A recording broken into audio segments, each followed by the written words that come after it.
अखंडमंडलाकारं व्याप्तं येन चराचरं तत्पदं दर्शितं येन तस्मै श्रीगुरवे नमः। अज्ञानतिमिरान्धस्य ज्ञानाञ्जनशलाकया चक्षुरुन्मीलितं येन तस्मै श्रीगुरवे नमः। गुरुब्रह्मा गुरुविष्णु गुरुदेवो महेश्वर गुरु साक्षात् परब्रह्म तस्मै श्रीगुरवे नमः। I pay my obeisance on the 3 feet of my Guru, my Lord, Swami Chinmayananda. And I believe whatever little I have learnt in my life, I have learned because I had the opportunity to see him, to be with him for a while. And let me tell you, I was a very small kid then. Swamiji used to visit the school, and Swamiji insisted, you should come to the Gita Jnana Yajna. And you would not realize, as a small kid, though I hardly understood what Swamiji spoke, I was in nursery and prep class, but the vibration of the words, the way he spoke, it assimilated within. And this is the power of great people, this is the power of spirituality. This is the power that great men can do to you. And I'll tell you very frankly, I share this with most of the people, that when my mother used to catch hold of me and take me to this Gita Jnana Yajna sessions, then somewhere within me I felt, मुझे इनके जैसे बोलना है. I did not know what Gita Jnana Yajna was, and I was too small to get all these things, but I felt enchanted. Because my parents used to discuss him, they used to say, marvelous, is enchanting. And because as a kid I used to listen to my parents, I felt, मुझे भी ऐसा बनना है. वो तो बहुत बड़ी बात है. But this is how I always call upon my friends, अपने बच्चों को ऐसे विद्यालय में भेजो जहाँ से संस्कार अपने आप अंदर आ जाए. कुछ करना नहीं पड़े, अपने आप आ जाए. और वैसे मैं तो बहुत छोटा बच्चा हूँ, मैं इतने ज्ञानियों के बीच में क्या बोलूँगा, मगर छोटी छोटी 2-3 चीज़ जो मैं समझता हूँ, I think I should be sharing with you. Mr. Singh has really spoken his heart out, and he has been very successful in assimilating between science and spirituality. Thanks to you, sir. And you were saying at the end of your speech कि केवल बाह्य आडंबर से काम नहीं चलेगा, कि कभी दीप जला दी, कभी धूप जला दिया, कभी आपने पूजा कर ली, कभी आपने आरती कर ली, इससे काम नहीं चलेगा, उसके अंदर डूबना भी पड़ेगा. इसमें I have a very different take. Let me begin by narrating a small story. एक शिकारी था. There was a hunter long many years ago. He used to catch hold of these birds, he used to defeather them, used to sell the flesh in the market, used to sell the feather otherwise, and that's the way he was living in his world. Gradually this hunter grew old. ये बूढ़ा होता चला गया. तो स्वाभाविक है, बूढ़ा होने के बाद वो स्फूर्ति नहीं रही. He was not that active, he could not run behind the birds, could not catch them. The birds would fly away. So gradually he started getting poorer and could not fend himself and his family. So one day he was really devastated. He thought of committing suicide, went to Mother Ganga. Just before taking the plunge to Ganga, what should he see? He saw someone like Swami Chidrupanandaji dressed in a robe, with beard, with a very saintly look, peace, calm, with a kamandal, praying to the sun god in the Ganga. He was praying to the sun god, he was giving Anjali, and he saw cranes and other birds flocking around the sannyasi, not afraid of the sannyasi. He told, lo and behold, these birds are so afraid of me, ये तो मुझसे इतनी डरती है चिड़िया, ये मेरे पास नहीं आते, मगर ये सारे चिड़िया स्वामी जी के पास कैसे पहुंचे हुए हैं. तो उसने किसी से पूछा, ये चिड़िया यहाँ कैसे पहुंची हुई है.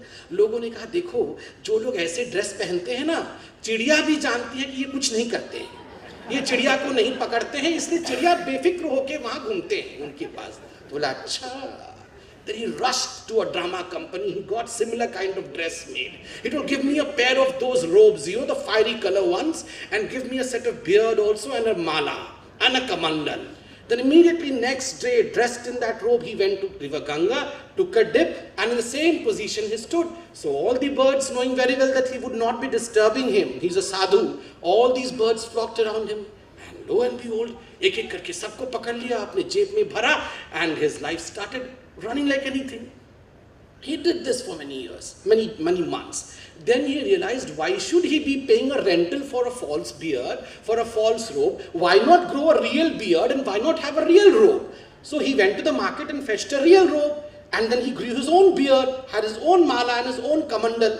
So with this dress on, he went to the Ganges every day. But meanwhile, what happened was, whenever he would go to the marketplace, whichever path he would go, people would come to him, prostrate in front of him. They would even offer obeisances. They would even offer prasadam to him. कि स्वामी जी आप कहाँ जा रहे हैं? खा के जाइए हमारे घर पे, ऐसे मत जाइए. Then he told, why should I go to Ganga and catch hold of all these birds when people are offering me all kind of good foods and everything? So nothing to be done. Then he told, ये जो स्वामी जी यहाँ नहाते हैं, कुछ तो और भी करते होंगे, मैं भी follow करता हूँ. Then he saw that Swamiji used to go out from the Ganga and sit under the banyan tree and say Hari Om the whole day, eyes closed, very calm, and people used to come. When it was lunchtime, he was offered with prasadam, he used to consume the prasad, and therefore he was performing his yajnas, he was doing Hari Om. He told, ये करने से ज़्यादा अच्छा है, क्या करना इतना कुछ चिड़िया पकड़ना इतना, let me be under a banyan tree, fixed address, and every day people will come and feed me. So all the morning he would do Hari Om, Hari Om, Hari Om, and people would feed him. And doing this Hari Om, Hari Om, Hari Om, he got moksha one day. Ultimately, doing this Kirtana, Bhajan, Hari Om, even in a worldly manner to gain something, what he gained was ultimately was what we all want to gain, that is moksha. So even if we indulge ourselves in all the karma kanda for mere meaning of indulging, please do that as well. Because even that at the end of the day gives us the kind of solace which is very important. कितना ज्ञान है, हम तो कुछ नहीं जानते हैं, वेद और गीता के बारे में बहुत कम जानते हैं. एक बार योग वशिष्ठ में भगवान राम बड़े परेशान थे, तो बहुत परेशान थे, तो वशिष्ठ ने कहा, राम पूछो ना जो पूछना है, मैं तुम्हें जवाब दूंगा, तुम परेशान मत हो. तो राम ने पूछा, वशिष्ठ हे गुरु, ये जो ब्रह्मांड है ये निर्माण से पहले, उपजने से पहले कहाँ से आता है और समाप्ति के बाद कहाँ चला जाता है, प्रलय के बाद कहाँ चला जाता है? तो वशिष्ठ हंसे, बोले वो वहीं से आता है. मैं इसको आप सेक्सिस्ट टर्म में मत लीजिएगा, बट ये शुक्त है कि वो वहीं से आता है जहाँ से इनफर्टाइल वुमेन का बेटा आता है, बाँझ का बेटा जहाँ से आता है वहीं से आता है, और मृत्यु के पश्चात वहीं चला जाता है जहाँ बाँझ का बेटा चला जाता है. तो राम बोले, मतलब कैसे? बाँझ का बेटा, तो बाँझ का तो बेटा ही नहीं होगा. Infertile women will not have a child, so where does he come from and where does he go? So what are you saying me Gurudev? Gurudev बोले, यही तो, ना ये ब्रह्मांड है, ना बनता है और ना कहीं जाता है. तो राम बोले, नहीं, मैं नहीं समझ पा रहा. तो गुरुदेव ने एक रस्सी लिया, एक रस्सी लेके उसके आगे आग लगा दिया और आग को बुझा दिया. जैसे हम देखते हैं कई सिगरेट पीने वालों की दुकानों पे टंगी रहती है, लोग जाके वहाँ सिगरेट पी लेते हैं, बुरी बात है, injurious to health, but it's there. तो ऐसा एक रस्सी बनाया और रस्सी बना के गोल गोल घुमाया. बोला, राम क्या देख रहे हो? राम ने कहा, एक आग का गोला देख रहा हूँ. बोला, अच्छा दिख रहा है ना आग का गोला? बोला. फिर रोक लिया. बोले, राम आग का गोला कहाँ गया? तो राम बोले, गुरुदेव आग का गोला तो था ही नहीं. तो गुरुदेव बोले, राम जैसे आग का गोला था नहीं मगर उसका आभास हुआ, क्योंकि एक ही बिंदु थी, वो जब घूमा तो आपको आभास हुआ कि एक आग का गोला है, मगर जब वो बिंदु स्पंदन बंद कर देता है तो वो आभास रुक जाता है, और चूंकि वो कहीं था नहीं वो कहीं गया नहीं. ठीक उसी प्रकार एक ही ब्रह्म है, जब वो स्पंदन करता है तो ये ब्रह्मांड की अनुभूति हो जाती है. जब वो स्पंदन बंद हो जाता है, चूंकि वो कहीं से नहीं आता, वो कहीं नहीं जाता, ये अनुभूति बंद हो जाती है. कितना अद्भुत है, कुछ है नहीं मगर सब कुछ कितना जानने की आवश्यकता है, यही मैं कभी समझ नहीं पाता हूँ कि कुछ भी नहीं है, ये आप, हम, ये ब्रह्मांड, ये कुछ भी नहीं है, मगर फिर भी कितना कुछ जानने की आवश्यकता है केवल इस इन्फ्रेंस तक पहुंचने के लिए कि कुछ नहीं है. कुछ नहीं है ये समझने के लिए सब कुछ जानना पड़ता है. ये बड़ा अत्याचार है और यही काम गुरु का है, यही काम गुरु का है. अभी सिंह साहब ने बहुत अच्छी बात कही. जब आइंस्टाइन की माता गुजर गई, न्यूटन की माता गुजर गई, तो न्यूटन कितना रोए और कहे कि अच्छा मैं तो न्यूटन मगर मेरी माँ गुजर गई, मैं कुछ नहीं जानता हूँ. यही फर्क होता है गुरु और अध्यापक में। यही फर्क होता है गुरु और वैज्ञानिक में। गुरु का एक ही काम है, गुरु का काम है ये बता देना कि भाई तुम कुछ नहीं जानते हो, और जब तुम शून्य हो जाओगे ना तभी प्रभु का तुम में अवतरण होगा। कुछ नहीं जानते हो मतलब अहंकार शून्य हो जाओ। तुम ये जो मेरे पास भरा हुआ घड़ा लेकर आए हो ना कि सब कुछ जानते हो, ये मिथ्या है। इस घड़े को खाली कर दो। और पूरे जीवन गुरु आपके और हमारे घड़े को खाली करता है। वो खाली करने का काम करता है ताकि उस शून्यता में, उस खाली में ईश्वर का अवतरण हो जाए। और वैज्ञानिक और अध्यापक क्या करते हैं? वो उस घड़े को भरता है। ये भी सुनो, ये भी थ्योरम है, ये भी ग्रेविटेशन है, ये भी नॉलेज है। सब नॉलेज को रखो अपने अंदर, रखते चले जाओ, रखते चले जाओ, रखते चले जाओ, और फिर वो छलक जाता है तो न्यूटन को रोना पड़ता है, क्योंकि इतना कुछ समझना पड़ता है। देखिए, गुरु और अध्यापक, गुरु और वैज्ञानिक कभी कंपेयर ही नहीं किए जा सकते। एक का अंतिम परिणाम, the end result of Guru, I believe is निशब्द, वर्डलेसनेस। He teaches you निशब्दता। जब आपका ज्ञान, हमारा ज्ञान स्वामी जी के पास कंप्लीट हो जाएगा तो उसका एक ही भाव निकल कर आएगा कि मैं कुछ ना बोलूं, आप कुछ ना सुने।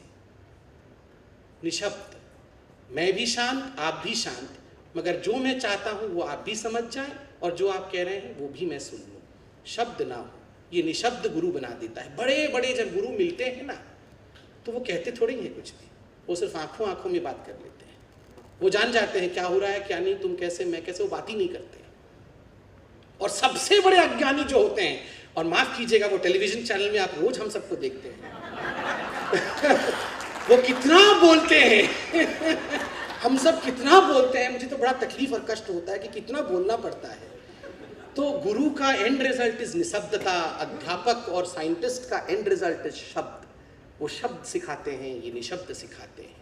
गुरु और अध्यापक, गुरु और वैज्ञानिक दो अलग आयाम हैं। They are different beings. गुरु एक आयाम पे है, अध्यापक एक आयाम पे है। देखिए, गुरु और शिष्य जो होता है ना, इनके बीच का डिफरेंस आयाम का डिफरेंस है, परिमाण का डिफरेंस नहीं है कि गुरु ज्यादा जानता है शिष्य कम जानता है। परिमाण का डिफरेंस नहीं है। अध्यापक और शिष्य में परिमाण का डिफरेंस है कि अध्यापक बहुत जानता है, शिष्य कम जानता है। जो चीफ वैज्ञानिक है वो बहुत जानता है, जो जूनियर साइंटिस्ट है वो कम जानता है। मगर एक दिन ऐसा आएगा जब शायद प्रोफेसर से शिष्य ज्यादा जान जाएगा। एक दिन ऐसा आएगा जब सीनियर साइंटिस्ट से जूनियर साइंटिस्ट हो सकता है नोबेल प्राइज ज्यादा पा जाएगा। मगर कभी ऐसा दिन नहीं आएगा जब शिष्य गुरु को सरपास कर जाएगा, क्योंकि दोनों अलग अलग आयाम में है। गुरु प्रभु के आयाम पे है और शिष्य संसार के आयाम पे है। They are different beings. वहां परिमाण का फर्क नहीं है, वहां गुणात्मक फर्क है, गुण का फर्क है, बीइंग का फर्क है। मैं लास्ट में एक ही पैराग्राफ में, ये तो बहुत बड़ी बड़ी बातें थी, जो छोटी बात मैं फॉलो करता हूं मैं आपसे शेयर करना चाहूंगा कि जीवन को मैं किस रूप में देखता हूं और मैं उसमें खुश क्यों हूं। अब देखिए, बहुत बड़ी बातें हम सीखें, सीखना भी चाहिए, मगर जो अभी कलयुग में कहा गया है पंचदेव पूजनीय है, वो क्यों है और उससे क्या हमें सीखना चाहिए और हमें क्या फॉलो करना चाहिए। पंचदेव में सूर्यदेव पूजनीय है, प्रथम गणेश पूजनीय है, दुर्गा माँ पूजनीय है, शिव पूजनीय है और अंत में विष्णु पूजनीय है। ये पंचदेव हमारे कलयुग में कहा गया, आप इन पांचों का पूजा करो। इससे क्या लाभ होता है भौतिक दुनिया में, मैं आपसे शेयर करूंगा अंत में। देखिए, सूर्यदेव पूजनीय है। सूर्य किससे प्रसन्न होते हैं? सूर्य प्रसन्न सूर्य नमस्कार से होते हैं। आप ब्रह्म मुहूर्त में 3:30-4 बजे सुबह भोर जब पाँव फुटता है, ब्रह्म मुहूर्त में जब पहले कलरव आप पंक्षियों की सुन पाते हैं, उस समय आप उठिए और आप अर्घ्य दीजिए सूर्य को। ओम सूर्याय नमः आदित्याय नमः करके आप उनको अर्घ्य दीजिए तो कहा जाता है सूर्य प्रसन्न हो जाते हैं। क्या वैज्ञानिक कारण है इसके पीछे? जो भी व्यक्ति 3:30 या 4 बजे उठेगा सूर्य को नमस्कार करने के लिए, उसको पहले तो जल्दी सोना पड़ेगा। अगर आप 8 या 9 बजे नहीं सोएंगे तो 3:30 बजे उठ नहीं सकते हैं। जो व्यक्ति 8 या 9 बजे सोएगा वो किन चीजों से वंचित रहेगा ये आप जानते हैं। जो दिल्ली की सोशल सर्कल है उनका जीवन तो आरंभ ही 9 बजे के बाद होता है। तो ना वो मदिरा पान करेगा, ना वो गलत खाना खाएगा, ना वो कहीं गलत जगह जाएगा। उसको तो 8 बजे सोना होगा ताकि वो सूर्य को प्रसन्न कर सके। तो एक अनुशासन में जीवन जिएगा। अनुशासित जीवन के लिए बाध्य कर देंगे सूर्यदेव, क्योंकि आपको जल्दी उठना है, जल्दी सोना है और दिनचर्या पूरा आपको सही रखना है। अनुशासन प्रथम सोपान है, सूर्य अनुशासन सिखाते हैं। दूसरा, गणेश आ गए। गणेश किससे प्रसन्न होते हैं? गणेश प्रसन्न होते हैं जब आप अपना जीवन का प्रथम समर्पण कोई भी काम करने से पहले शुक्लांबरधर कह के आप गणेश जी को समर्पित कर देते हैं। अजम निर्विकल्पम हम लोग गाते थे चिन्मया स्कूल में, मुझे याद है जब बाल विहार होता था। तो आप ऐसा करके गणेश को जब प्रथम समर्पण करते हैं तो गणेश उससे प्रसन्न हो जाते हैं। आप देखिए इससे क्या लाभ होता है। समर्पण करने का भाव, और प्रथम समर्पण में हमेशा आपका भाव शुद्ध होता है। आप जब प्रथम भोग भगवान को देते हैं ना, आपको लगता है कि मेरा हाथ साफ होना चाहिए, जूठा नहीं होना चाहिए, इसमें मक्खी नहीं बैठनी चाहिए। आप जब, मुझे याद है जब मैंने मेडिकल पूरा किया और मुझे 1200 रुपये का स्टाइपेंड मिला, तो मैं पहला क्या खरीदूं, मम्मी के लिए एक साड़ी खरीदूं, मैंने ये सोचा, और एक कॉटन साड़ी, क्योंकि 600-700 रुपये में उस समय मिल जाता था। तो मैं कॉटन साड़ी लेके इतने खुशमन से गया कि माँ को मैं पहला कोई गिफ्ट दे रहा हूँ। तो मुझे पता है उसमें कितना प्यार था और कितना ममत्व था उसमें, और उस गिफ्ट को माँ ने भी ऐसे रिसीव किया मानो उसको क्या मिल गया हो।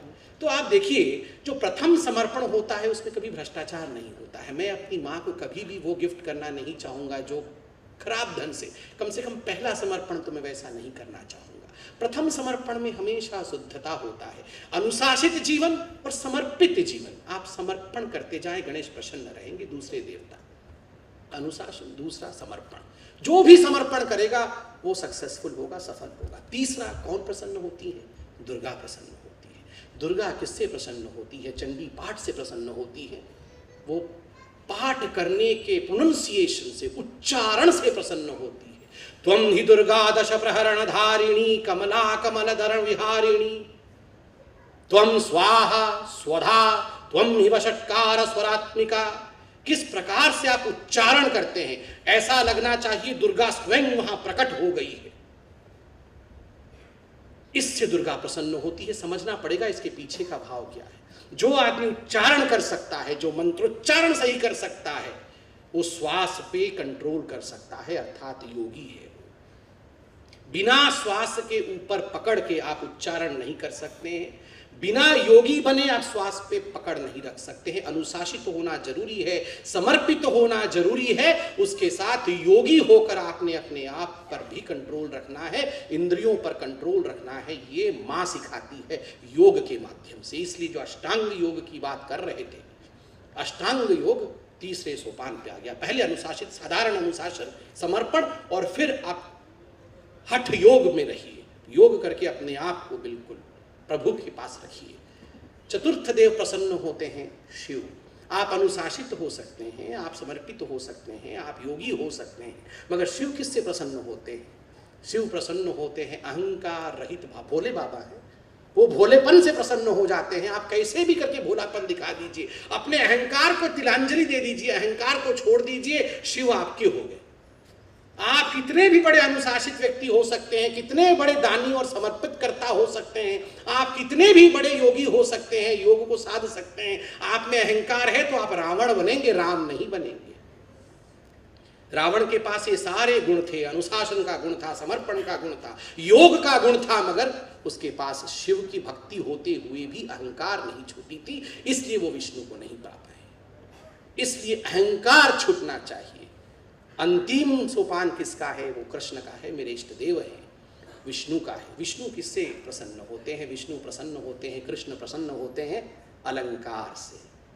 वो नृत्य से प्रसन्न हो जाते हैं, संगीत से प्रसन्न हो जाते हैं, रास से प्रसन्न हो जाते हैं।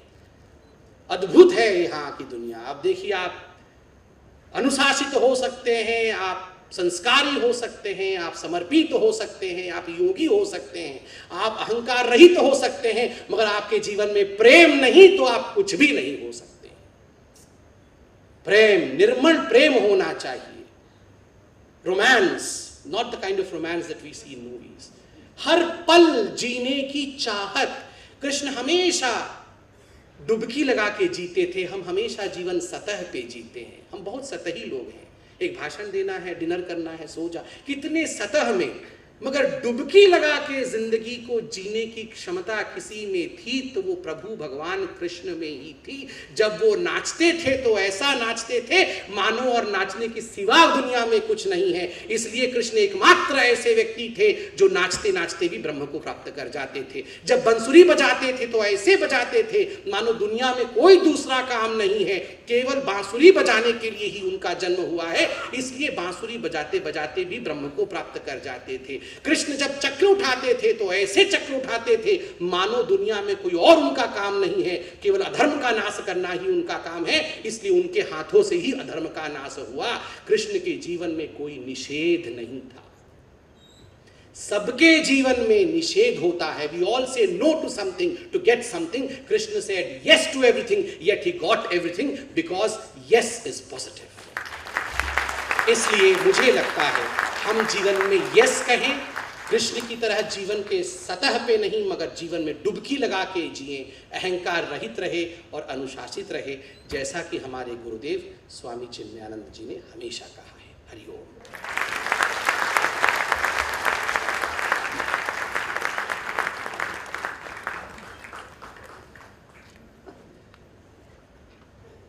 Dr. Sambit Patra, thank you so much for your very thought-provoking speech.